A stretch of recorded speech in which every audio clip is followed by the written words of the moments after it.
నల్గొండ మండలం అన్నెపర్తి గ్రామ పంచాయతీ పరిధిలో ఉన్నాం. కాంగ్రెస్ పార్టీలో సుదీర్ఘకాలం నుంచి పనిచేస్తున్నారు. సీనియర్ నాయకుడు పనస సైదుడు గౌలు గారు మనతో పాటు ఉన్నారు. నమస్కారం సార్. మీరు గతంలో అంటే మన తాజా మాజీ ఎంపీటీసీ కూడా పనిచేశారు సార్. మీరు ఎంపీటీసీ పనిచేస్తున్న కాలంలో ఎలాంటి అభివృద్ధి మీ ఎంపీటీసీ పరిధిలో అందించడం జరిగింది సార్?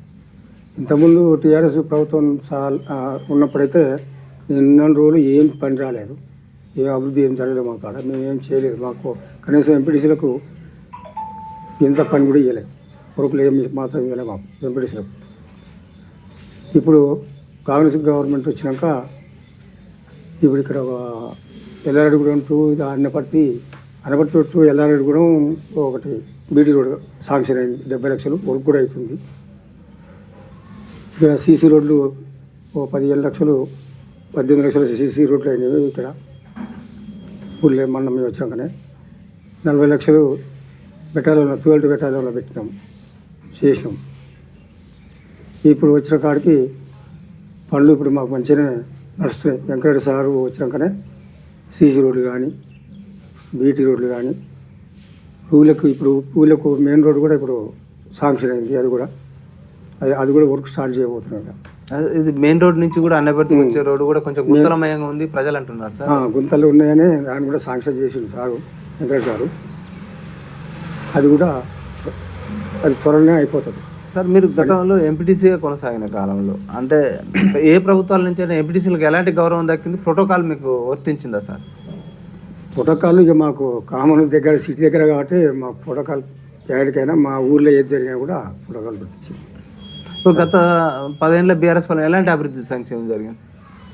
10 ఏళ్ళ కాలంలో కూడా అది చెప్పుడే కానీ చేసుడైతే ఏం లేదు. ఇప్పుడు మా కాంగ్రెస్ ప్రభుత్వం వచ్చినాక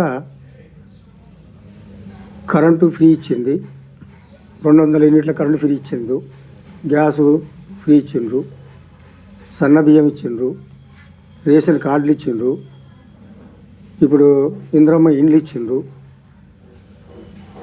దాదాపుగా అనుకున్న ఈ పనులు దాదాపుగా చేసుకొస్తారు. ఇప్పుడు రైతులకు రుణమాఫీ చేసిండ్రు ఏకకాలంలో, చేసిన కాడికి ఏకకాలంలో చేసేసారు ఒకేసారి. టీఆర్ఎస్ గవర్నమెంట్లో 1,00,000 రూపాయలు మాఫీ చేస్తా అని ఆ వడ్డీలకే సరిపోలేదు, అసలు అట్టే మిగిలిపోయింది.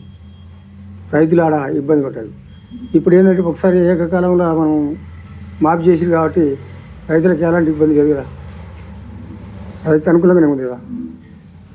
ఇప్పటికీ ఈ రైతు రుణమాఫీ చేసిరి, రైతు బంద్ చేసిరి, ఇవన్నీ కొత్త పథకాలు అయితే అన్నీ ఇచ్చినాయి కదా. ఆల్రెడీ మన కళ్ళ ముందర కనిపిస్తున్నాయి కదా, ఇచ్చినాయి, మనం చూస్తూనే ఉన్నాం, చూస్తూనే ఉన్నాం. ఇంకా కొంతమందికి 2 లక్షల రుణమాఫీ కాలేదని అంటుంది. కొంతమందికి అంటే కొన్ని కారణాలు ఉన్నాయి. ఈ మన పాస్బుక్లు కరెక్ట్ లేకనో వాళ్ళకు అనుకూలంగా తీసుకోక కొద్దిగా 2 లక్షలు కొద్దిగా పైకి తీసుకునే వాళ్ళయో అయ్యేయో కొన్ని ఆగిపోయినాయి. కొద్దిగా ఆగిపోతే ఆగిపోవచ్చు దాన్ని, ఇక దాని గురించి మనం ఏం చేయలేం కదా. అని దాదాపుగా 90% అయితే అయిపోయినాయి. 10% మిగిలితే మిగవచ్చు, ఏదో పొరపాట్ల వల్ల, బ్యాంక్ పొరపాట్ల వల్లనో దేని వల్లనో పోవచ్చు. ఇక అంతకన్నా మనం ఏం చేయగలుగుతాం సార్? ఇక్కడ అన్నపర్తి 12th బెటాలియన్ వచ్చింది, దానివల్ల అంటే ఇక్కడ స్థానిక గ్రామ ప్రజలు కానీ యువత కానీ ఎలాంటి ఉపాధి అవకాశాలు కానీ ఏమన్నా అభివృద్ధి ఉందంటారా? మాకు ఇంతకుముందు అయితే అందులో మా అన్నపర్తి నుంచి యూనివర్సిటీలో కానీ ఇంట్లో కానీ మాకు ఎలాంటి పిల్లలకు జాబులు కానీ అవి కానీ ఏమంటే రాలే, అదైతే వాస్తవం. ఇప్పుడు ఎంకరేజ్ చొరవ తీసుకొని ఏమన్నా ఇప్పిస్తాడని మేము ఇప్పుడు మా పిల్లలు ఆశపడతాం. మా అధికారి ఏమైనా చొరవ తీసుకొని ఇప్పిస్తే దాని మీద కొంచెం బాగుంటుందని మేము ఆలోచిస్తాం. ఇంతకుముందు అయితే మా ఊళ్ళో పిల్లలకు ఎలాంటి ఉపయోగం లేదు, భూములు మాయపోయినాయి, అన్నపర్తి భూములే పోయినాయి. కానీ దానివల్ల మాకు ఉపయోగం అంటే చదువుకున్న పిల్లలకి ఏమైనా జాబులు అనేది అండ్ల కానీ ఇళ్ళ కానీ రాలేదు సార్. అదే ఇక్కడ ఉన్న గ్రామ ప్రజలు కానీ ఇక్కడ ఉన్న రైతాంగం కానీ మా అన్నపర్తి గ్రామ రెవెన్యూ చివరిలోనే భూములు కోల్పోవడం జరిగింది. ఇక్కడ బెటాలియన్ వచ్చింది, పక్కన యూనివర్సిటీ కూడా వచ్చింది. అక్కడ మాకేమైనా ఉపాధి అవకాశాలతో పాటు లభించాలని కూడా ప్రజలు కోరుకుంటారు. మా పిల్లలు కోరుకుంటారు, చదువుకున్న పిల్లలు ఉన్నారు కదా చాలామంది. ఆ యువకులు ఏంటంటే మా ఊళ్ళోనే ఇన్ని వచ్చి కూడా మాకు రాలేదన్న ఒక ఆవేదన ఉంది. ఈ వెంకరెడ్డి సార్ దృష్టికి ఇప్పటికే 2 సార్లు తీసుకుపోయినాము. త్వరలోనే న్యాయం చేస్తాడని మేము అనుకుంటున్నాం. ఇక్కడ స్థానికంగానే కూడా ఇక్కడ ఇటుక బట్టి ఉంది కదా సార్, దానివల్ల కొంచెం పొల్యూషన్ కూడా వస్తుందని ప్రజలు అది ఆల్రెడీ బంద్ చేసినాము. పొల్యూషన్ వస్తుంది, దాంట్లో బాల కార్మికులు కూడా అంటే ఇప్పుడు ఏం లేదు, బంద్ చేసిండ్రు. ఆల్రెడీగా ఉట్టికి అమ్ముకొని పోయేది. ఇక అది ఆల్రెడీ నోటీసులు ఇచ్చేసినాం. ఆయన కూడా అన్ని చదువుకోరు, ఆయన కూడా అన్ని సామాన్లు అన్నీ చదువుకుండు. ఇక ఆ కుండీలు గిన్నెలు అన్నీ లేవల్ చేసి కూడా చేసుకుండు. ఉట్టికైతే అమ్ముకొని పోయేటట్టు. ఇక ఉట్టికి అమ్ముకొని పోతే ఇక రాడు. సార్ గత ప్రభుత్వంలో విద్యా వైద్యం ఎలా ఉంది, ఇప్పుడు ఎట్లా ఉంది విద్యా వైద్యం? విద్యా వైద్యం అంటే ఇప్పుడు గురుకుల పాఠశాలలు కానీ అవి కానీ అని కొత్త అన్నీ ఇప్పుడు పెట్టిండు కదా. మన నల్గొండ కూడా పెట్టిండు కదా పెద్దగా. ఆయన ఇప్పుడిప్పుడే కాబట్టి అన్నీ త్వరలోనే కావాలంటే ఏం కాలేదు కదా. 10 ఏళ్ళగా గవర్నమెంట్ ఉన్నప్పుడే ఏం చేయలేకపోయినప్పుడు 20 నెలలనే మనం అన్నీ చేయాలంటే కూడా కావు కదా. ఒక్కొక్కటి అవుతున్నాయి. బస్సు ఫ్రీ అని ఒకటి అదొకటి ఇదొకటి తీసుకుంటూ వస్తుంది కదా. ఒకటి అవుతున్నాయి కదా. అన్నీ అవుతాయని ఇంకా 3 సంవత్సరాలు ఉంది కాబట్టి 3 సంవత్సరాలు అన్నీ అవుతాయని మా ఆలోచన. ఇప్పుడు వ్యవసాయ రంగానికి రైతులకు ఎలాంటి అభివృద్ధి జరుగుతుందంటారు? వ్యవసాయానికి ఇబ్బంది ఏం లేదు. రైతు బంధు చేసిండు కదా, రుణమాఫీ చేసిండు, రైతు బంధు చేసిండు. ఈ వ్యవసాయానికి ఇంకేమి ఇస్తాడు ఆయన? ఏమి ఇవ్వలేడు కదా. ఇచ్చేది అదే కదా, పెట్టుబడి కిందనే కదా ఇచ్చేది. రైతు బంధు ఇచ్చేది రైతు భరోసా అని ఇప్పుడు ఇచ్చేది మన రైతులకు పెట్టుబడికే కదా. అది మంచిగానే ఉంది కదా. ఇంకా అంతకన్నా ఎక్కువ ఏం చేయగలుగుతుంది కదా. రైతులకు మన సన్న వడ్లకు 500 బోనస్ కల్పిస్తుంది కదా. వడ్లు ఎమ్మటమ్మటి అమ్ముడుపోతున్నాయి. ఎడ్ల పైసలు కూడా ఎమ్మడే పడ్డాయి ఈసారి. మన గ్యాసం కూడా ఎమ్మడే పోయిన 2-3 రోజులే పడ్డాయి వడ్లు పైసలు కూడా. నాకు కూడా పడ్డాయి. ప్రతి ఒక్క రైతులకు అట్లా పడుతుంది. మాకు మంచిగా పడ్డాయి. ఇక్కడ నల్గొండ నియోజకవర్గం నుంచి గెలిచినటువంటి కోమటిరెడ్డి వెంకరెడ్డి గారు ఇప్పుడు మంత్రిగా కూడా కొనసాగుతున్నారు, రోడ్లు భవనాల శాఖ మంత్రిగా. ఎలాంటి అభివృద్ధి సంక్షేమం జరుగుతుంది నల్గొండ నియోజకవర్గంలో? దాంతోపాటు రోడ్ల విస్తరణ కూడా చాలా దిక్కులో కూడా గుంతలమైపోయింది. రోడ్ల విస్తరణ జరగని ప్రజలు డిమాండ్ చేస్తున్నారు. ఇక ఆయన వచ్చిన కాంచి వర్కులు నడుస్తున్నాయి కానీ వర్షాకాలం అది ఇది ఉన్నాయి కాబట్టి, ఇంతకుముందు గుంతలు ఉన్నాయి కాబట్టి ఆ గుంతలన్నీ కొట్టుకుంటూ వస్తున్నాయి కదా. సాధ్యమే కదా అది. ఏకదమ్మని ఒకసారి అన్నీ కావు కదా, ఎత్తిన ఉన్నాయి కదా. ఇప్పుడు ఇప్పుడు వెళ్ళాల రోడ్డు మంచిగానే నల్గొండకు అది చేసిండు. ఇప్పుడు అక్కడ కనగల్ ఏరియా అటు పెట్టిండు కదా. ఇది పోతే ముషంపల్లి రోడ్డు కూడా ఏం బాగలేకుండే, అది కూడా స్టార్ట్ చేస్తుంది కదా. మన కౌటర్ బ్రిడ్జి ఈ విధంగా కొత్త రోడ్డు మళ్ళీ పడుతుంది కదా. ఇది మన మరగూడ బైపాస్ నుంచి బైపాస్ కూడా పెట్టిండు. ఒకటొకటి అవుతుంటాయి ఏముండేది. మనము మిషన్లు కాబట్టి కూడా ఇంకా అది మన పనులు అవుతున్నాయి కానీ అదే వెనక మనుషులతో అయితే ఏడేది. ఇప్పుడు మిషన్లు కాబట్టి వర్కులు నడుస్తున్నాయి. సార్ గత సర్పంచ్ ఎలాంటి అభివృద్ధి జరిగింది అన్నపర్తి గ్రామంలో? సర్పంచ్ కాంగ్రెస్లో గెలిచిండు, టీఆర్ఎస్లో పోయిండు. ఇక ఏంటంటే ఏదైనా వర్కులు అయితే అని పోయిండు కానీ మామూలుగా అయినా కాడికి అయినాయి. మామూలుగా చేసిండు. వరకాడికి చేసి రోడ్డు అయ్యి మామూలుగా ఇక ఆడది వచ్చిన కాడికి పెట్టి చేసిండు. గత ఎమ్మెల్యే భూపాల్ రెడ్డి గారు ఓడిపోవడానికి కారణం ఏంటి? భూపాల్ రెడ్డికి ఓపిక లేదు. జనములు అది ఇప్పుడు ఓపిక నశించింది. ఆయన మాట లేకనే చేతలు లేవు. అంతకుముందు మేము కూడా అన్నీ కలిసి తిరిగినాం కదా. కానీ ఇప్పుడు చూసిన మనిషిని ఇప్పుడే మర్చిపోతారు. అటువంటి ఎమ్మెల్యే ఆయన కాబట్టి అందుకే మధ్యప్రదేశ్ సంఘానికనే పోయింది. ఇప్పుడు మన పొద్దులేసి ఎమ్మడి తిరిగిన కూడా గుర్తుపట్టే స్థితిలో ఉండరు.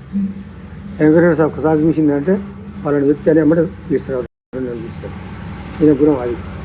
గత బీఆర్ఎస్ ప్రభుత్వ హయాంలో కంచెల భూపాలు ఆడుతుండే నల్గొండ పట్టణం అభివృద్ధి చెందింది, మేమే అభివృద్ధి చేసినాము. ఏం చేసిండు? మెయిన్ రోడ్డు మీద బొమ్మలు వేయటమా? ఈ కాడి మెయిన్ రోడ్డు మీద బొమ్మలు వేయడం తప్ప ఏం కనిపించింది పట్టణంలో? ఏ బజార్లో ఏమైనాయి? ఏం కాంట్రాక్టర్లు ఇస్తే ఇగో మా బడి పక్కన ఈడ పోసిండు. కాంట్రాక్టర్కి ఇస్తే ఆ సీసీ రోడ్డు ఆడ ముందరంగా పోసుకుంటూ వెనక ఊసిపోయింది. అది ఇప్పుడు నడవనే రాదు. అదే 12th బెడాలం పోసినా ఇక్కడ నేను పోసిన చూడు, ఆ రోడ్డు చూడు ఎట్టున్నాయో. ఈ బడికానే తెలుస్తుంది. బడి తలంగా ఉంది సందులో, నడవనే రాదు. ఇప్పుడు అంత కంకర మొత్తం నడవ రాదు. దాన్ని దాపు చేసి పోసిన ఇప్పుడు ఆ రోడ్డుకి వెళ్తాడు. ఆనించి 15 లక్షలు సీసీ రోడ్డు పోసినాము. మీరు చూడండి దానికి దీనికి ఎంత తేడా ఉందో చూడండి. అన్ని కమిషన్లు తెంగి వాళ్ళకి ఇస్తే వాళ్ళు మాత్రం ఎలా తీసి పెడతారు? కాంట్రాక్టర్ అన్నలేక తీసేది. వీళ్ళ కమిషన్ అన్ననే, వాళ్ళకి వెళ్ళేది అన్ననే. అన్ని అన్న వెళ్ళాలి. సిమెంట్ తక్కువ పోసిరి, ఉసుక తక్కువ పోసిరి, డస్ట్ ఎక్కువ పోసిరి, అది ఊసిపోయాయి. ఇప్పుడు జనాలంతా ఇప్పుడు మా ఊళ్ళో పోసినాయి మొత్తం ఆ కాంట్రాక్టర్ ఇచ్చిన ఫస్ట్ వేసిన పోసి మొత్తం అన్న బట్టలు ఒక్క రోడ్లు అన్నీ ఊసిపోయినాయి. ఎక్కడికక్కడ మొత్తం తేటగా కంకర వెళ్ళిపోయింది. అదే వాళ్ళు చేసినాయి ఘనకార్యాలు. సార్ నల్గొండ టౌన్ కూతవేటు దూరంలో ఉన్నది. ఎలాంటి అభివృద్ధి సంక్షేమం ఇప్పుడు ప్రస్తుత ఎమ్మెల్యే గారు మంత్రిగా కొనసాగుతున్నారు కోమటిరెడ్డి వెంకటరెడ్డి గారు, ఎలాంటి అభివృద్ధి సంక్షేమం జరుగుతుంది అంటారు? ఇప్పుడైతే అన్ని రంగాలలో మంచిగా ఉంది. వెంకటరెడ్డి సారు మంత్రి అయిన కాంచి మురుకులు అయితే నల్గొండ జిల్లాలో మంచిగా అవుతున్నాయి. కోమటిరెడ్డి పతికిరెడ్డి ఫౌండేషన్ ద్వారా ఎలాంటి సేవా కార్యక్రమాలు నడుస్తున్నాయి? మంచిగా నడుస్తున్నాయి. ఆయన ఎవడన్నా ఆపతున్నోనికి, సాపతున్నోనికి, సచ్చినోనికి, బతికినోనికి ఖచ్చితంగా ఆయనకు దృష్టికి పోయిందంటే ఖచ్చితంగా 50,000, 1,50,000 ఇస్తాడు. ఆర్థిక సహాయం చేస్తాడు. చదువుకున్న పిల్లలకు కూడా డాక్టర్ చదువుతున్న ఖచ్చితంగా వాళ్ళకు డబ్బులు ఇచ్చి చదివిస్తుంది ఫౌండేషన్ నుంచి. ఇక అంతకన్నా ఎక్కువ ఏం కావాలి? కావాల్సింది పేదోడితే కదా. ఉన్నోనికి ఏం పెద్ద అవసరం లేదు కదా, వాడు పెట్టుకొని చేసుకోగలుగుతాడు. ఏం లేనుడు ఏం చేయగలుగుతాడు? లేకనే కదా ఆర్థిక సహాయం చేసేది. మంచిగా ఉంటుంది ఆయన మంచిగా. ఇటీవల కాంగ్రెస్ పార్టీ 42% బీసీల రిజర్వేషన్ అసెంబ్లీలో తీర్మానం బిల్ పాస్ చేసి ఆర్డినెన్స్ రూపంలో రాష్ట్రపతి పంపించారు. అక్కడ కేంద్రం అడ్డుపడుతుంది అంటారు. ఇప్పుడు స్థానిక సంస్థలు అంటే 42% అమలు చేయాలని ప్రభుత్వం కుతరంచేతో ఉంది అంటున్నారు. రేవంత్ రెడ్డి గారు మంచి అసలు అసెంబ్లీలో బిల్ పాస్ చేసి పంపించిండ్రు. వాస్తవంగా వాళ్ళు చేయాలి, వాళ్ళు కూడా అమలు చేయాలి. వాళ్ళు చేయమంటారు. రాష్ట్ర ప్రభుత్వం రేవంత్ రెడ్డి గారు ఖచ్చితంగా దాన్ని అమలు చేసి తీరుతామని అంటుండు. 42% ఖచ్చితంగా బీసీలకు ఇస్తామని అంటుండు. రిజర్వేషన్ ద్వారా బీసీలకు న్యాయం జరిగే అవకాశం ఉందంటారా? ఖచ్చితంగా జరుగుతుంది. ఎందుకంటే చదువుకున్న పిల్లలకు కూడా అన్యాయం జరుగుతుంది. బీసీలకు చాలా అన్యాయం జరుగుతుంది. జాబులలో కానీ ఇటువంటి స్థానిక ఎన్నికలలో కానీ ఏమైనా అన్యాయం జరుగుతుంది.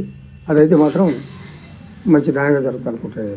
సార్ బీసీ సమాజం కూడా ఇప్పుడు ఇచ్చే రిజర్వేషన్ స్థానిక అంటే ఉద్యోగాలు, విద్యా ఉద్యోగాలతో పాటు స్థానిక సంస్థలకు ఇస్తున్నారు. చట్టసభల్లో కూడా జనాభా దామాషం ఆకారం రిజర్వేషన్ కల్పించాలంటున్నారు.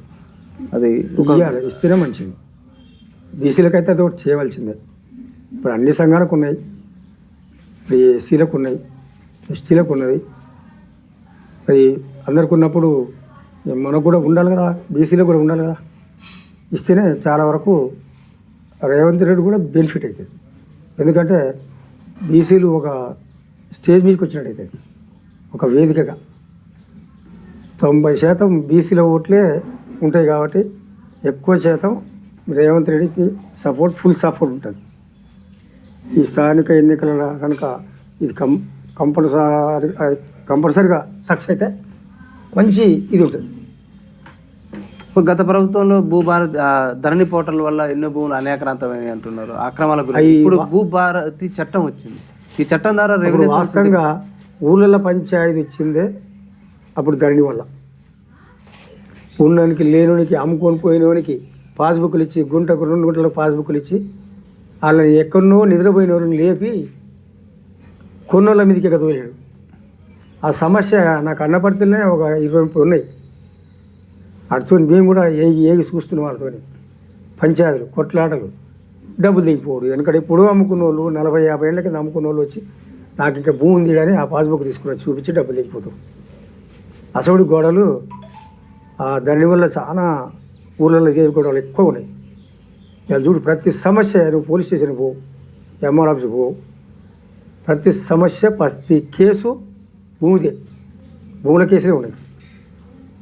ఈ చిల్లర కేసులు తక్కువ, అవి ఎక్కువనే. ఇప్పుడు ఇంతకుముందు ఇవన్నీ ఉండేరా భూముల కేసులు పోయారు. ఆడికి ఎవరో కొట్టుకున్నప్పుడు, దెబ్బలు కొట్టుకున్నప్పుడు, అటు ఇటు పంచాయతీ పెట్టుకున్నప్పుడు ఆ కేసులు పోవచ్చు తప్ప కేసులు పోయి ప్రతి సమస్య భూమిదే ఉంది. ఇప్పుడు పోలీస్ స్టేషన్, ప్రతి పోలీస్ స్టేషన్ భూములే. మరి ఇప్పుడు భూభార చట్టం ద్వారా న్యాయం జరుగుతుంది అంటారా రైతులకు?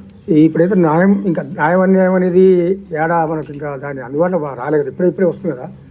ఇదైతే మంచిగా జరుగుతుందని అనుకుంటున్నాం. ఎందుకంటే అసమంటి అప్పుడు తెల్ల కాగితాల మీద కొనుక్కున్న వాళ్ళు ఉన్నాయి. కొనుక్కొని పట్టాలు చెప్పుకోలేక, ఆ స్తోమత లేక చేసుకున్న వాళ్ళు ఆ తెల్ల కాగితాలు పట్టుకొని ఆ భూమి మీద పెట్టుకున్న చాలామంది ఇప్పుడు అసమంటి వాళ్ళు అంతా ఇప్పుడు వాళ్ళకు వర్తిస్తుందని మంచిగా అక్కడ వస్తుందని అనుకుంటున్నాం. గత ప్రభుత్వంలో విఆర్ఓ తొలగించి ఇప్పుడు అదే వ్యవస్థ తీసుకొస్తుంది కాంగ్రెస్ పార్టీ. ఎట్లా ఉంటుంది అంట? అప్పుడు ఈఆర్ఓలను తీసి ఈ చట్టం ఇది ఆయన ఎంఆర్ఓ సంతకం పెట్టడం వల్ల అది తేవడం వల్ల వీళ్ళని పక్క పెట్టారు. వాళ్ళు పక్క పెట్టినప్పుడే ఇవన్నీ అవకతవకలు జరిగినాయి. ఆ పాస్బుక్లు ఇచ్చారు, వాళ్ళని పక్క పెట్టారు. వాళ్ళతో పాస్బుక్లు ఇప్పించారు. అప్పుడు ఇచ్చింది ఏంది? అప్పుడు ఇచ్చిన వాళ్ళు కూడా దాని వరకు నాకు తెలిసి వాళ్ళంతా చేతి పని చేసిన వాళ్ళకు పిల్లలకు వాళ్ళకే ఇచ్చారు. అనుభవం ఉన్న వాళ్ళకు శిక్షణ ఇచ్చి ఇయ్యలే వాస్తవంగా. మరి అనుభవం లేని వాళ్ళకే ఇచ్చారు. అందువల్ల వాళ్ళు తెలియక ఇవన్నీ లేపి ఆ ఉన్నదాన్ని లేని దాన్ని ఎగ్గుంట 2 గుంటలు కూడా ఆ పాస్బుక్లు తయారు చేసి ఇచ్చి ఈ పంచాయతీలు వచ్చినాయి. అనుభవం వాళ్ళు అయితేనేమో ఇది ఎట్లా ఉంది, ఎవరికి ఉంది, ఎట్లా అయిపోయింది అని రైతుల దగ్గరకు వచ్చి ఆ తేడా ఉన్నదాన్ని అడిగి ఈ భూమి మీద ఎవరుండు కబ్జాలో ఏం సంగతి అనుభవంతో ఉన్న వాళ్ళు అయితే అడుగుతారు. అడిగి దాన్ని ఊళ్ళో తెలుసుకొని ఆ పాస్బుక్ ఇవ్వాలి. అది తీయలే. ఊళ్ళో అడిగినట్టే వాళ్ళు తిరిగినట్టే చేసినట్టే తెలియకుండానే పాస్బుక్లు అన్నీ ఆ రికార్డులు తీసి పాత రికార్డు తీసి అందులో ఉందన్న పేరు ఆ బాయ్ బందులో ఎవరిలో ఏమైనా పేరు ఉంటే అప్పుడు అవి తీసి వాళ్ళకి ఇచ్చి పంచాయతీ పెట్టినప్పుడు. సార్ ఈ స్థానిక సంస్థల ఎలక్షన్లు ముగిసి దాదాపు అంటే పాలక మండలాలు ముగిసి సంవత్సరాల పైచీలకి అయిపోయింది. స్పెషల్ ఆఫీసర్ అంటున్నారు. గతంలో ప్రజాప్రతినిధులు ఉన్న పాలనకు ఇప్పుడు స్పెషల్ ఆఫీసర్ పాలనకు చాలా వ్యత్యాసం ఉందని ప్రజలు అంటున్నారు. అభివృద్ధి కూడా జరగట్లేదు, కేంద్ర నిధులు తేడా ఉంటుంది కదా. ఎట్లాగా ఇప్పుడు తేడా అంటే ఇక ఎలక్షన్ ఉంటేనేమో ఊరు సర్పంచ్ ఎంపీటీసీ నెంబర్లు వాళ్ళు ఊరు పరిస్థితి చేసుకుంటారు. ఈ ప్రత్యేకంగా వాళ్ళకే ఇన్ఛార్జ్ ఇచ్చేసారు, కార్యదర్శి ఇచ్చేసారు. కాబట్టి వాళ్ళు ఎవరికి ఏం చెప్పకుండా వాళ్ళకల్లా వాళ్ళు ఏం చేస్తారో తెలుస్తుంది, ఏమైపోయేది తెలుస్తుంది. అది త్వరలోనే ఎలక్షన్ జరగాలని కోరుకుంటాం. చాలా సమస్యలు కూడా ఉన్నాయి అంటున్నారు గ్రామాలలో. ఉంటాయి ఇటువంటి సమస్యలు ఉంటాయి. ఎందుకంటే ఇక వాళ్ళు గవర్నమెంట్ ఆఫీసర్ కిందకి లెక్క వస్తారు కాబట్టి వాళ్ళే చూసుకుంటున్నట్టుగా పోతున్నది. ఊళ్ళో ప్రజలకు తెలియకుండా పోతుంది కదా. సార్ ఈ బెల్ట్ షాపుల వల్ల చాలా మంది తాగుడు బానిస అయిపోయి కుటుంబాలు చిన్న భిన్నమవుతున్నాయి. ఏ ప్రభుత్వాలు కూడా బెల్ట్ షాపుల నియంత్రణ చేపట్టలేకపోతున్నాయి.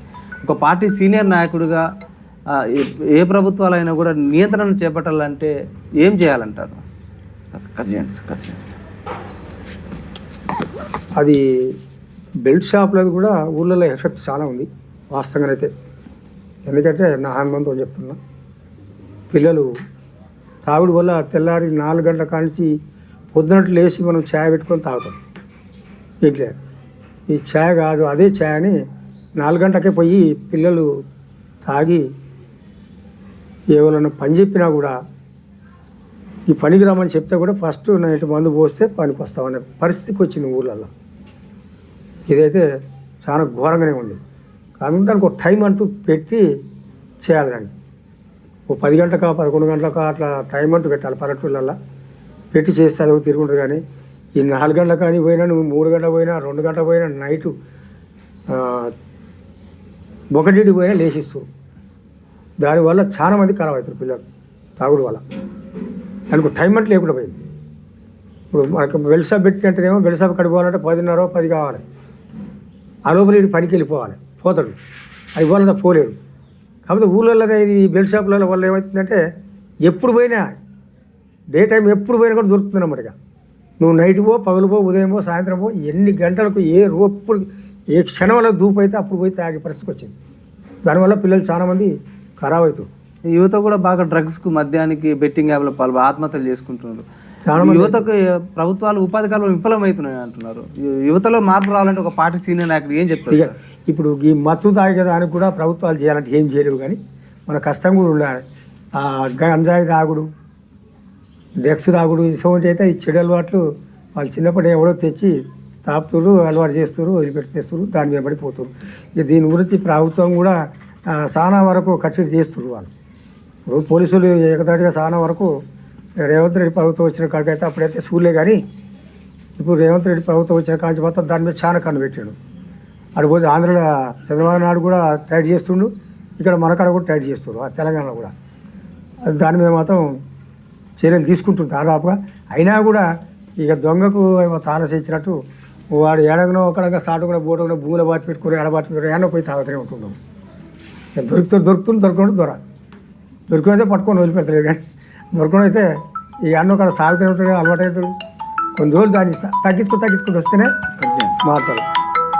త్వరలో స్థానిక సంవత్సరాల ఎన్నికలు రాబోతున్నాయి సార్. ఎలక్షన్ ఏదైనా కూడా రాజకీయ పార్టీలు ప్రలోభాలకు గురి చేస్తారు ప్రజలని.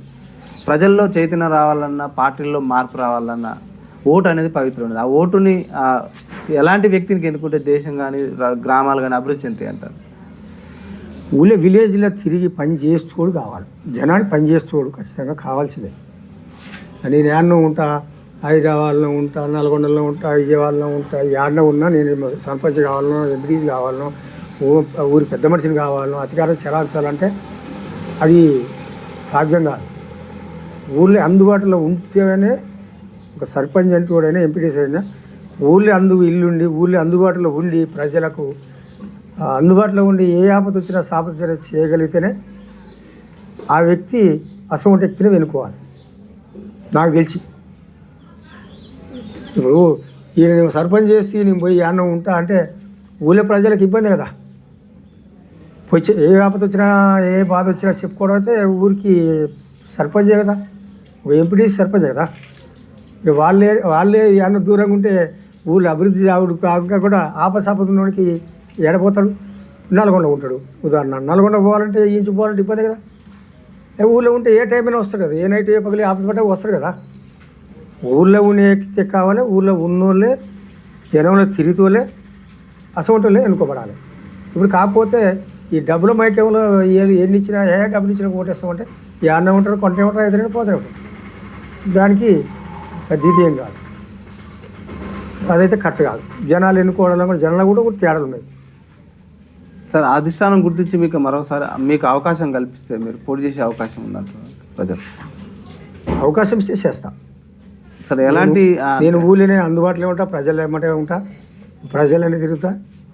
కాబట్టి అవకాశం నాకు మా వెంకటరెడ్డి సార్ అవకాశం ఇస్తే చేస్తా. ఫైనల్గా మీ గ్రామ ప్రజలకు ఓటర్లకు ఏం చెప్పదలుచుకోరు రేపు ఎలక్షన్లో, అంటే స్థానిక ఎలక్షన్ల గురించి? వాళ్ళకి ఏం అనుకూలంగా కావాలన్నా కూడా దగ్గరుండి పరిష్కారం చేసే మార్గం చెప్తా. అంతకంటే ఎక్కువ నేనేం చేయలేను. నా కాడికి వస్తే నా చేతిలో ఉన్న కాడికి నేను ఏం చేయాలనో నేను చేయగలుగుతున్నా, చేయగలిగే దానికి వరకు చేస్తా. అంతకంటే ఎక్కువ మనం ఏం చేయగలుగుతాం? ఎవరికైనా ఏదో నాకు ఎత్తుకొచ్చి మీద ఇంతలా బెల్లంగడ తెచ్చిపెట్టాలంటే పెట్టలే కదా మనం. అది మన చేతిలో ఉన్న కాడికి మన పవర్ ఎంతవరకు ఉందో అంతవరకు ఆడుకోవాలో వాళ్ళకు కూడా ఉపయోగించాలి, అంతవరకే చేయగలుగుతాం. Okay sir, thank you sir. చూస్తూనే ఉండండి మీ తెలుగు టీవీ.